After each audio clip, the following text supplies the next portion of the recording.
খবর শুনছেন Hooghly news TV YouTube channel থেকে। আজকের বিশেষ খবর হলো বিধানসভার পিটিশন কমিটি চেয়ারম্যানের পদ থেকে ইস্তফা। আমি মিঠুন চক্রবর্তী বলছি। আরজিকর কাণ্ডের প্রতিবাদে এবার পথে নামছেন মহাগুরু। অনুব্রতর জন্য বড়সড় সুসংবাদ, আগামীকালই জেল থেকে মুক্তি, জেনে নিন। পাটুলিতে চিকিৎসককে হুমকি ও তোলাবাজির অভিযোগে গ্রেফতার 2 তৃণমূল কর্মী। আরজিকর কাণ্ডের প্রতিবাদে মন্দিরে মোমবাতি জ্বালানোয় আপত্তি, টিএমসি কাউন্সিলরকে মার। হাতে মাত্র 2 ঘন্টা, জমজমিয়ে আসছে রাতভর তোলপাড় চলবে দক্ষিণবঙ্গের 5 জেলায়। আরজিকর হাসপাতালে তরুণী চিকিৎসককে ধর্ষণ করে খুন করা হয়েছে। তার জেরে কলকাতার রাজপথ উত্তাল হয়ে উঠেছে।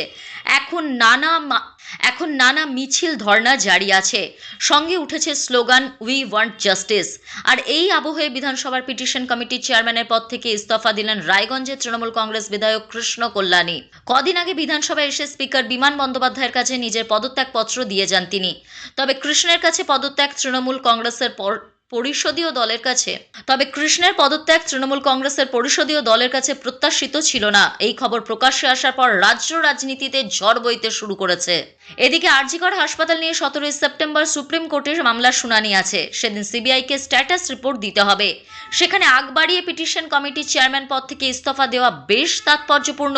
সদ্য জহর সরকার রাজ্যসভার পদ এবং তৃণমূল কংগ্রেস ছেড়ে দেওয়ার জন্য মুখ্যমন্ত্রীর কাছে চিঠি লিখে পাঠিয়েছেন। তারপরেই কৃষ্ণ কল্যাণীর খবর প্রকাশ্যে আসে, যিনি একদা তৃণমূল কংগ্রেস ছেড়ে বিজেপিতে গিয়েছিলেন, বিধায়ক হয়েছিলেন, আবার তৃণমূল কংগ্রেসে ফিরেছেন, বিধায়কও হয়েছেন, পিএসসি চেয়ারম্যানও হয়েছেন বিধানসভায়। সেখানে এমন পদক্ষেপ অনেককে ভাবিয়ে তুলেছে। অন্যদিকে কেন কৃষ্ণ কল্যাণী পদত্যাগ করলেন? তাহলে কি অন্য সমীকরণ? উঠছে প্রশ্ন। যদিও রায়গঞ্জের তৃণমূল কংগ্রেস বিধায়ক বলেছেন, ওই কমিটির বিষয়টি আমার পছন্দ নয়, তাই আমি ওই কমিটির চেয়ারম্যান পদ থেকে ইস্তফা দিয়েছি। এই ইস্তফাপত্র গ্রহণ করা হয়েছে বলে বিধানসভা সূত্রে খবর। বিধানসভার পাবলিক অ্যাকাউন্টস কমিটির চেয়ারম্যান কৃষ্ণ কল্যাণী থাকলেও পিটিশন কমিটির চেয়ারম্যান থেকে সরে গেলেন। অনেকেই ভেবেছিলেন এটা বুঝি আরজিকর হাসপাতালের ঘটে যাওয়া ঘটনার এফেক্ট, কিন্তু সেটা পরিষ্কার করে দিয়েছেন কৃষ্ণ। আর এখন কলকাতার ধর্মতলায় ওয়াই চ্যানেলে বিজেপির ধর্ণা চলছে, যা চলবে 16 সেপ্টেম্বর পর্যন্ত। পরদিন বিশ্বকর্মা পুজো, সেদিন সুপ্রিম কোর্টে পরবর্তী শুনানি রয়েছে। লোকসভা নির্বাচনে কৃষ্ণ কল্যাণী রায়গঞ্জে 46,000 ভোটে হেরে গিয়েছিলেন। সেই হেরে যাওয়া আসনে বিধানসভা উপনির্বাচনে জয় পান তৃণমূল কংগ্রেস প্রার্থী কৃষ্ণ কল্যাণী। তারপরেই তাকে বিধানসভার পিটিশন কমিটির চেয়ারম্যান করেন স্পিকার। কিন্তু এবার সেই পদ থেকে ইস্তফা দিয়ে অস্বস্তির বাতাবরণ তৈরি করলেন কৃষ্ণ। প্রিয় দর্শক, আপনি কোন জেলা থেকে দেখছেন কমেন্ট করে জানাবেন। এবং আমরা এই ভিডিওটিতে 2000 লাইক ও 1000 সাবস্ক্রাইব টার্গেট করেছি, তাই আমাদের টার্গেটটি সম্পূর্ণ করবেন। অনেকেই আমাদের খবর শুনছেন কিন্তু সাবস্ক্রাইব করছেন না, ভুলে যাচ্ছেন, তাই এক্ষুনি সাবস্ক্রাইব করে নিন। ফিরে আসছি পরবর্তী খবরে। 9 আগস্ট কলঙ্কিত রাত। আরজিকর তিলোত্তমার নৃশংস হত্যাকাণ্ডে জ্বলছে গোটা বাংলা। পথে নেমেছেন সাধারণ মানুষ থেকে টলিপাড়ার অনেকেই। কেউ সোশ্যাল মিডিয়ায়, কেউ পথে নেমে স্লোগান তুলে সরব হয়েছেন পদে পদে। এই মিছিল, এই প্রতিবাদ থেমে থাকার নয়। সাধারণ মানুষ আজ বিচার চেয়ে পথে নেমেছেন। কেউ আবার এই আন্দোলনের রাজনীতির গন্ধও পেয়েছেন। বিভিন্ন ব্যক্তিদের উপস্থিতিকে কেন্দ্র করে রাজনীতির বিষয়টাকেও জড়িয়ে দেওয়া হয়েছে। তবে আমি বলছি মানেই বিজেপি বলছে না, স্পষ্ট করলেন অভিনেতা মিঠুন চক্রবর্তী। সম্প্রতি আরজিকর কাণ্ডে মুখ খুলেছিলেন তিনি। তবে এবার শুধু আর মৌখিক প্রতিবাদ নয়, পথেও নামছেন মহাগুরু। যদিও তিনি এখন শুধু অভিনেতা নন, বিজেপি নেতাও বটে। তবে আরজিকর আন্দোলনের ক্ষেত্রে রাজনীতির রং লাগাতে নারাজ তিনি। অতীতেই বিমানবন্দরের বাইরে সাংবাদিকদের মুখোমুখি হতেই অভিনেতা বলেন, আমি এই বাংলায় দেখতে চেয়েছিলাম, এখন দেখতে পাচ্ছি, খুব আনন্দ লাগছে। এই আন্দোলনে আমরা যেন সবাই একসঙ্গে থাকি। আর আমি বলছি মানে বিজেপি বলছে না। আমি মিঠুন চক্রবর্তী বলছি, রাজনীতির ঊর্ধ্বে গিয়ে এই আন্দোলনে যেন আমরা সবাই একসঙ্গে থাকি। এবার কবে নামছেন অভিনেতা পথে? 11 সেপ্টেম্বর অর্থাৎ বুধবার। এই ঐতিহাসিক দিনেই আমেরিকার শিকাগো শহরে বীর সন্ন্যাসী বিবেকানন্দ সারা পৃথিবীর বিবেকের জাগরণ ঘটিয়েছিলেন। আজ 131 বছর পরে তার নিজের শহর কলকাতার সাধারণ মানুষ বিবেকের মহাদংশনে ক্ষতবিক্ষত হচ্ছে। সেই মর্মেই শিকাগো বক্তৃতার দিনে তাই সমাজে প্রবুদ্ধ মানুষেরা পথে নামছেন। শিল্পী, সাহিত্যিক, অধ্যাপক, বিজ্ঞানী, চিকিৎসক, ইঞ্জিনিয়ার, চার্টার্ড অ্যাকাউন্ট সহ বিদ্বজনেরা বিকেল 4:30টার সময় স্বামীজির পৈতৃক বাসস্থান থেকে শ্যামবাজার পাঁচমাথা মোড় পর্যন্ত নেতাজি সুভাষচন্দ্রের মূর্তির পাদদেশে যাবেন। আর সেই মিছিলেই হাঁটতে চলেছেন মিঠুন চক্রবর্তী বলেই খবর। এবার জেলবন্দি থাকা অনুব্রত মণ্ডল নিজের মেয়েকে নিয়ে বড় সুসংবাদ পেয়ে গেলেন। আজ গরু পাচার মামলার জামিন পেলেন সেই অনুব্রত মণ্ডলের মেয়ে সুকন্যা মণ্ডল। স্বাভাবিকভাবেই বাবা হিসেবে জেলবন্দি হওয়ার পর মেয়ের গ্রেপ্তারের খবর শুনে অনেকটাই হতাশ হয়ে পড়েছিলেন বীরভূমের কেষ্টবাবু। তবে আদালতের এদিনের নির্দেশের পর তিনি কিছুটা হলেও খুশি হবেন বলেই মনে করছেন একাংশ। সূত্রের খবর, আজ দিল্লি হাইকোর্টের সুকন্যা মণ্ডলের জামিনের আবেদন শুনানি হয়, আর সেখানেই তার জামিনের আবেদন মঞ্জুর করা হয়েছে। স্বাভাবিকভাবেই আইনের সমস্ত প্রক্রিয়াকে কাটাতে হয়তো আজকের দিন সময় লাগবে, আর সবকিছু ঠিক থাকলে আগামীকাল জেল থেকে মুক্তি পেতে পারেন অনুব্রত মণ্ডলের মেয়ে সুকন্যা মণ্ডল। আরজিকর কাণ্ডের আবহে যখন একের পর এক মেডিকেল কলেজ ও হাসপাতালে থ্রেট কালচারের অভিযোগ উঠেছে, এই পরিস্থিতিতে পাটুলিতে একজন চিকিৎসকের বাড়ি তৈরির কাজে বাধা দিয়ে তোলাবাজির অভিযোগ উঠল এলাকার 2 তৃণমূল কর্মীর বিরুদ্ধে। ভাইরাল হলো চিকিৎসকের নিযুক্ত বাড়ি তৈরি কন্ট্রাক্টরকে চাপ দিয়ে ফোন করার অডিও, যেখানে তাকে ডাক্তারবাবুকে হুমকি দেওয়ার কথা বলা হয়েছে। ভাইরাল হওয়া ওই অডিও ক্লিপে শোনা যাচ্ছে চিকিৎসক নিযুক্ত কন্ট্রাক্টর বলছেন, আমি যে টাকাটা ডাউন পেমেন্ট করেছি সেই টাকাটা তুলে নিতে পারি, তাহলে আমি কিছু টাকা দেব, কিন্তু আমি তার পজিশন পাচ্ছি না। এর উত্তরে ফোনের অন্য প্রান্ত থেকে অভিযুক্ত একজন তৃণমূল কর্মীকে বলতে শোনা যায়, ডাক্তারবাবুকে চাপ দাও, তাহলেই ঠিক টাকা বেরিয়ে আসবে। বলো 6-7 জন ছেলে আছে, মিনিমাম 70,000 টাকার নিচে ওরা নামবে না।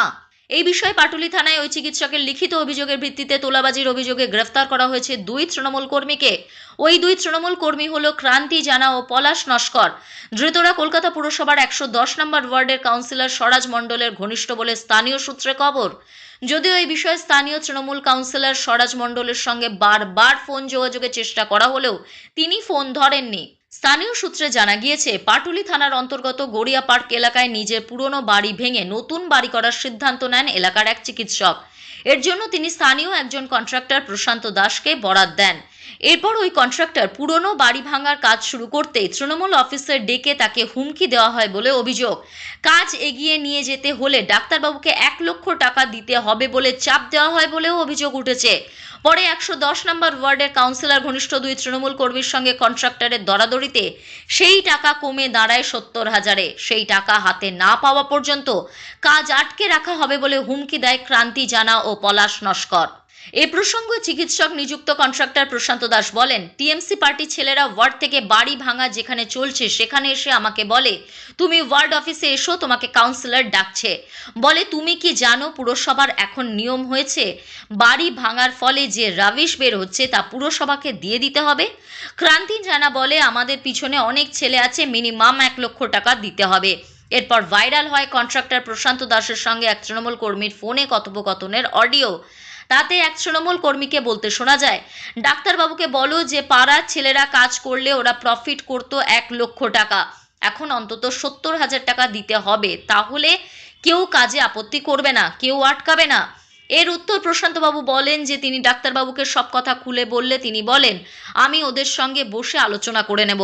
এর উত্তর ফোনের উল্টো দিক থেকে তৃণমূল কর্মীকে বলতে শোনা যায় যে তাহলে আমাকে কাউন্সিলরের সঙ্গে কথা বলে নিতে হবে। এ প্রসঙ্গে স্থানীয় তৃণমূল নেতা ও 11 নম্বর বড়োর চেয়ারম্যান তারক চক্রবর্তী বলেন, ক্রান্তি জানা বা পলাশ নস্কর আমাদের তৃণমূল কংগ্রেসের কেউ নয়, এটা তো একটা ব্যাধি। এই বিষয়ে আমি আর কি বলবো, আমাদের দল তোলাবাজির সংস্কৃতিতে বিশ্বাসী নয়, প্রশাসন আইন অনুযায়ী এর বিরুদ্ধে ব্যবস্থা নেবে। আরজিকর কাণ্ডের প্রতিবাদে মন্দিরে জ্বালানো হচ্ছিল মোমবাতি। এরই প্রতিবাদ করতে গিয়ে আক্রান্ত হন এক তৃণমূল কাউন্সিলর। 30 থেকে 35 জন মিলে তাকে মারধর করে বলে অভিযোগ। হাসপাতালে তাকে চিকিৎসাও করানো হয়। এই ঘটনা নিয়ে থানাতে অভিযোগ জানিয়েছেন আক্রান্ত কাউন্সিলর। সোমবার রাতে ঘটনাটি ঘটে নোয়াপাড়া থানার ইছাপুর এলাকায়। আক্রান্ত রবি সাহা ও গারুলিয়া পুরসভার 13 নম্বর ওয়ার্ডের তৃণমূল কাউন্সিলর। ঘটনার পর ব্যারাকপুর বিএন বসু মহকুমা হাসপাতালে তাকে চিকিৎসার জন্য নিয়ে যাওয়া হয়। স্থানীয় সূত্রে জানা গিয়েছে, এদিন ইছাপুর লেলিননগর এলাকার আরজিকর নির্যাতিতার বিচারের দাবিতে একটি প্রতিবাদ মিছিল হয়। মিছিলের শেষে স্থানীয় মন্দিরের বেদিতে মোমবাতি জ্বালাচ্ছিলেন প্রতিবাদীরা। এ নিয়ে বলতে গেলে স্থানীয় কাউন্সিলর রবি সাহার সঙ্গে বচসা বাঁধে তাদের, তখন তাকে মারধর করা হয় বলে অভিযোগ। এই ঘটনা নিয়ে আক্রান্ত রবি শাহ বলেন, মন্দির, মসজিদ, গির্জা প্রার্থনা স্থান, সেখানে কেউ কখনো প্রতিবাদমূলক কাজ করে না, কিন্তু অলিখিতভাবে সিপিএম ধর্মকে কাজে লাগিয়ে মন্দিরে গিয়ে জাস্টিস চাইছে। আমার চোখে এটা খারাপ লেগেছে, তাই আমি প্রতিবাদ করেছিলাম। এরপরই আমার উপর 30-35 জন আক্রমণ করে। যদিও অভিযোগ অস্বীকার করেছে সিপিএম, তদন্ত শুরু করেছে নোয়াপাড়া থানার পুলিশ। এবার শুনবেন আবহাওয়ার খবর। ফের দুর্যোগের আভাস, মঙ্গলবার থেকেই বাড়বে বৃষ্টি, এমনটাই আভাস দিয়েছিল আবহাওয়া দপ্তর। টানা গরমের মধ্যে ফের শুরু হয়েছে বৃষ্টি। আবহাওয়া অফিস জানিয়েছে আজ রাজ্যের একাধিক জেলা ভিজবে। দক্ষিণবঙ্গের প্রায় সমস্ত জেলাতেই হালকা থেকে মাঝারি বৃষ্টির সম্ভাবনা। আবহাওয়া দপ্তরের আপডেট অনুযায়ী ঝাড়গ্রাম, বাঁকুড়া, পূর্ব বর্ধমান, পশ্চিম বর্ধমান এবং বীরভূম, পশ্চিম মেদিনীপুরে বজ্র বিদ্যুৎ সহ হালকা থেকে মাঝারি বৃষ্টির সম্ভাবনা। ইতিমধ্যেই হলুদ সতর্কতা জারি করেছে আবহাওয়া দপ্তর। পশ্চিম মেদিনীপুরের কোথাও কোথাও ভারী বৃষ্টিও হতে পারে। আপাতত কয়েকদিন টানা বৃষ্টি চলতে পারে দক্ষিণবঙ্গের জেলাগুলিতে। আবহাওয়া দপ্তর সূত্রে খবর, বুধবার আরও বাড়বে বৃষ্টি। আগামীকাল দক্ষিণবঙ্গের 2 চব্বিশ পরগনা এবং পূর্ব মেদিনীপুরের কিছু কিছু অংশে ভারী বৃষ্টি হবে। কলকাতা সহ বাকি জেলাগুলিতেও হালকা থেকে মাঝারি বৃষ্টির সম্ভাবনা আছে। বৃহস্পতিবার ভারী বৃষ্টির দাপট বাড়বে। সেদিন উত্তর 24 পরগনা, পূর্ব বর্ধমান, পশ্চিম বর্ধমান, বীরভূম, মুর্শিদাবাদ এবং নদিয়া জেলায় দফায় দফায় ভারী বৃষ্টি হতে পারে। জারি হয়েছে হলুদ সতর্কতা। উপকূল শহর সংলগ্ন জেলাগুলিতে বৃষ্টির পূর্বাভাস জারি করেছে আবহাওয়া দপ্তর। আবহাওয়া দপ্তর জানিয়েছে সপ্তাহব্যাপী হালকা থেকে মাঝারি বৃষ্টির সম্ভাবনা রয়েছে। কখনো কখনো ভারী বৃষ্টিও হতে পারে। উত্তরবঙ্গে বৃষ্টির সম্ভাবনা অপেক্ষাকৃত কম। আজ কোনো জেলায় ভারী বৃষ্টি হবে না। বজ্র বিদ্যুৎ সহ হালকা থেকে মাঝারি বৃষ্টি হতে পারে জলপাইগুড়ি, কোচবিহার, উত্তর দিনাজপুর এবং মালদায়। এই কয়েকটি জেলায় জারি হয়েছে সতর্কতা। উত্তরের দার্জিলিং, কালিম্পং, আলিপুরদুয়ার এবং দক্ষিণ দিনাজপুরে হালকা বা কোথাও মাঝারি বৃষ্টির পূর্বাভাস। আজ এই পর্যন্তই। ফিরে আসছি নতুন কোনো খবর নিয়ে, ততক্ষণ সঙ্গে থাকুন। ধন্যবাদ।